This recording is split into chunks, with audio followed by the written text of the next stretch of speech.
মধ্যযুগীয় মুসলিম কর্ডোবা বিশ্ববিদ্যালয় জ্ঞান ও সভ্যতার শিখর। একসময় ইউরোপের অন্ধকার যুগে কর্ডোবা শহরটি ছিল আল আন্দালুসের জ্ঞান ও সভ্যতার এক উজ্জ্বল কেন্দ্র। শহরের ঐতিহাসিক দৃশ্যাবলী ও সুরের মূর্ছনায় আমরা সেই সময়ের জাদুকরী পরিবেশে প্রবেশ করি।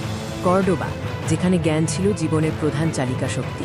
এই তথ্যচিত্রে আমরা অন্বেষণ করব মধ্যযুগীয় মুসলিম কর্ডোবার মহৎ শিক্ষা কেন্দ্রকে, যা আল আন্দালুসের হৃদয়ে স্থাপিত হয়েছিল। খলিফাদের উদার পৃষ্ঠপোষকতা এই বিশ্ববিদ্যালয়টিকে সমৃদ্ধির শিখরে নিয়ে গিয়েছিল। জ্ঞান অর্জনকে তারা ধর্মীয় কর্তব্য হিসেবে দেখতেন। দশম শতাব্দীতে আবদ আল রহমান তৃতীয় শাসনামলে কর্ডোবা অভূতপূর্ব উন্নতি লাভ করে এবং জ্ঞানার্জনের জন্য এক বিশ্বজনীন কেন্দ্রে পরিণত হয়। এই সময় কর্ডোবার শিক্ষা প্রতিষ্ঠানগুলি ইউরোপের অন্য যে কোনো স্থানের চেয়ে অনেক বেশি উন্নত ও বৃহত্তর ছিল, যা লক্ষ লক্ষ মানুষকে আকৃষ্ট করত। কর্ডোবা লাইব্রেরি শুধু বইয়ের সংগ্রহ ছিল না, এটি ছিল একটি আলোকিত শিক্ষার পরিবেশ, যেখানে পণ্ডিতরা জ্ঞান বিতর্কে মগ্ন থাকতেন। বলা হয়ে থাকে, এই সুবিশাল লাইব্রেরিতে 4 লক্ষেরও বেশি বইয়ের সংগ্রহ ছিল, ইউরোপের সেই সময়ের সবচেয়ে বড় সংগ্রহগুলির মধ্যে একটি। কর্ডোবা বিশ্ববিদ্যালয় শুধু ধর্মীয় জ্ঞান নয়, গণিত, জ্যোতির্বিদ্যা এবং ঔষধের মতো সেকুলার বিজ্ঞানের উপর বিশেষ জোর দেওয়া হয়েছিল। এই শিক্ষালয়টি অনেক প্রধান শিক্ষাবিদ এবং উদ্ভাবকের জন্ম দিয়েছে, যাদের কাজ পশ্চিমী সভ্যতার উপর গভীর প্রভাব ফেলেছিল। ইবন রুশদ, যিনি পশ্চিমা বিশ্বে অ্যাভেরোজ নামে পরিচিত, এবং বিখ্যাত শল্যচিকিৎসক আল জাহারাভির, অ্যাবুল ক্যাসিস মতো ব্যক্তিত্বরা এই প্রতিষ্ঠানের গৌরব ছিলেন।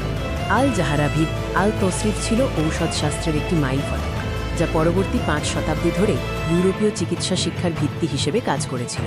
কর্ডোবা জ্ঞান বিনিময়ের এক অনন্য কেন্দ্র ছিল, যেখানে বিভিন্ন সংস্কৃতি এবং ধর্মের মানুষজন একসাথে কাজ করত।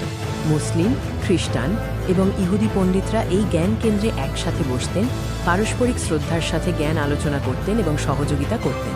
গ্রিক জ্ঞান সংরক্ষণে কর্ডোবার ভূমিকা অনস্বীকার্য। এখানে অনুবাদ আন্দোলন শুরু হয়েছিল, যা ক্লাসিক্যাল দার্শনিকদের কাজকে আরব বিশ্বে নিয়ে আসে।